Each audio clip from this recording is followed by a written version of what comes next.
کل ابتدائی باتیں آپ کے سامنے کہانت کے متعلق ذکر کی تھی کہ کہانت کسے کہتے ہیں، اس کے متعلق احادیث ذکر کی جائیں گی اور حکم ذکر کیا جائے گا۔ عن معاویۃ بن الحکم قال قلت یا رسول اللہ امورا كنا نصنعها في الجاہلیۃ كنا نأتي الكهان قال فلا تأتوا الكهان قال قلت كنا نتغير قال ذلك شيء يجده أحدكم في نفسه فلا يصدنكم قال قلت ومنا رجال يخطون قال كان نبي من الأنبياء يخط فمن وافق خطه فذاك رواه مسلم۔ معاویہ ابن حکم رضی اللہ عنہ فرماتے ہیں کہ میں نے عرض کیا اللہ کے رسول صلی اللہ علیہ وسلم سے، اے اللہ کے رسول، بہت سے کام ایسے ہیں کہ جو ہم جاہلیت کے زمانے میں کیا کرتے تھے۔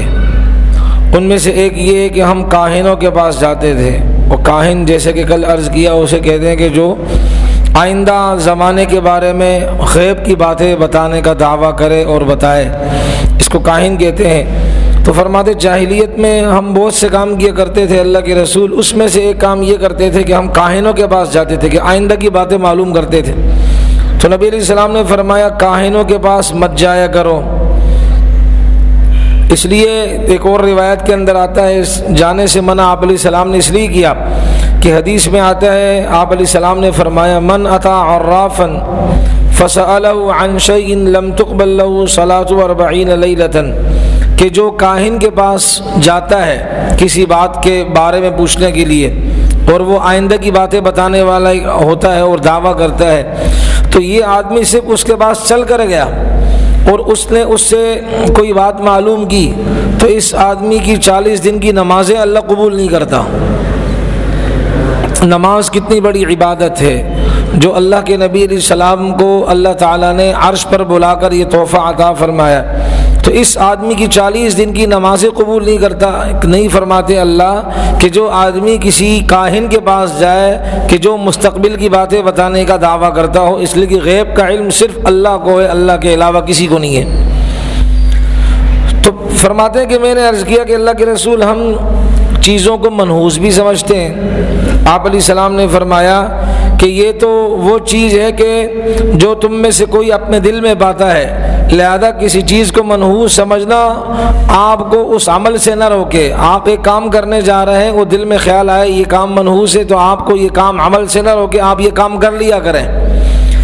جیسے کہ سفر کے مہینے میں شادی کو منحوس سمجھا جاتا ہے، نہیں کام کر لو کوئی مسئلہ نہیں ہے۔ 10 محرم کو لوگ شادی کرنے کو منحوس سمجھتے، گناہ سمجھتے، ایسا کوئی معاملہ نہیں، کر لو شادی کوئی مسئلہ نہیں ہے۔ قال قلت ومنا رجال یخطون، انہوں نے عرض کیا اللہ کے رسول ہم میں بہت سے لوگ ایسے ہیں کہ جو لکیریں کھینچتے ہیں۔ یہ ایک علم جفر اس کو کہتے ہیں، علم رمل کہتے ہیں کہ مٹی پر یا کسی سلائڈ وغیرہ پر کوئی لکیریں وغیرہ بنائی جاتی ہیں، پھر اس سے اندازے لگاتے ہیں آئندہ کے۔ تو اللہ کے رسول ہم میں سے یہ لوگ بھی کرتے ہیں۔ تو نبی علیہ السلام نے فرمایا نبیوں میں سے ایک نبی یہ کام کیا کرتے تھے، اگر کسی کا خط اس نبی کے خط کے مطابق ہے تو ٹھیک ہے یہ کام کر لیں۔ اب یہ دیکھیں یہاں نبی علیہ السلام نے ڈائریکٹ نہیں فرمایا کہ ایسا نہ کرو، ادب سکھایا، اس لیے کہ نبیوں میں ایک نبی تھے، یا تو دانیال علیہ السلام تھے یا ادریس علیہ السلام تھے۔ اللہ تعالیٰ ان کو وحی کے ذریعے سے بات بتاتے، پھر وہ وحی کے رہنمائی میں کوئی لکیریں وغیرہ کھینچتے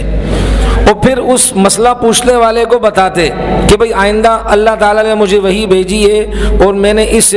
عمل کو کیا ہے اور وحی کی روشنی میں بتا رہا ہوں کہ آئندہ یہ کام ہونے والا ہے۔ تو چونکہ نبی تو وحی کی رہنمائی میں کام کرتے ہیں، اپنی ذات سے کوئی بات نہیں بتاتے، تو نبی علیہ السلام نے فرمایا اگر کسی کا خط اس نبی کے خط کے، جو یا تو دانیال علیہ السلام مراد ہے یا ادریس علیہ السلام، اگر کسی کا خط اس نبی کے خط کے مطابق ہے تو ٹھیک ہے پھر یہ کام کر لے،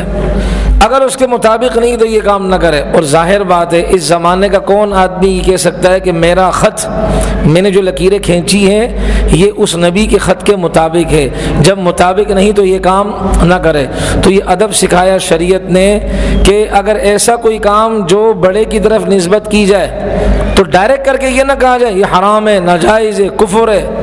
بلکہ اس میں ایسا پہلو اختیار کیا جائے کہ بڑے کی بے اکرامی بھی لازم نہ آئے، بڑے کی توہین بھی لازم نہ آئے۔ تو اس لیے نبی علیہ السلام نے فرمایا بھائی اگر تمہارا خط اس نبی کے خط کے مطابق ہے تو ٹھیک ہے کر لو یہ کام، اور اگر نہیں تو چھوڑ دو۔ ظاہر بات ہے ہم میں سے کوئی بھی یہ دعویٰ نہیں کر سکتا کہ ہمارا خط، ہماری کھینچی ہوئی لکیر ہے وہ اس نبی کی لکیروں کے موافق ہے۔ تو یہ سمجھانے کا انداز تھا، اس عمل سے باز رکھنے کا ایک انداز اور طریقہ تھا جو نبی علیہ السلام نے اپنے صحابی کو بتایا۔ اللہ تعالیٰ مجھے آپ کو، ہم سب کو آداب کی رعایت کرنے کی بھی، اور اللہ ایسے لوگوں کی مجلسوں سے بچائے کہ جن کے جانے پر ہماری نمازیں ضائع ہو جاتی ہیں۔ اس کا مطلب کیا ہے کہ اچھی مجلس کے اچھے اثرات ہوتے ہیں، تو گندی مجلس کے گندے اثرات ہوتے ہیں۔ گندی مجلس میں جب انسان جاتا ہے تو نیکیاں گنوا بیٹھتا ہے، نمازیں گنوا بیٹھتا ہے، ایمان سے ہاتھ دھو بیٹھتا ہے، اور جو اچھی مجلسیں ہوتی ہیں وہاں ایمان ترقی کرتا ہے۔ اللہ مجھے آپ کو جہاں بھی موقع ملے، اللہ والے آئیں ہم بغیر روک ٹوک کے ان کی صحبت میں جائے، اللہ مجھے آپ کو اپنے بڑوں کی جوتیاں صحیح کرنے کی توفیق عطا فرمائے۔ الحمدللہ۔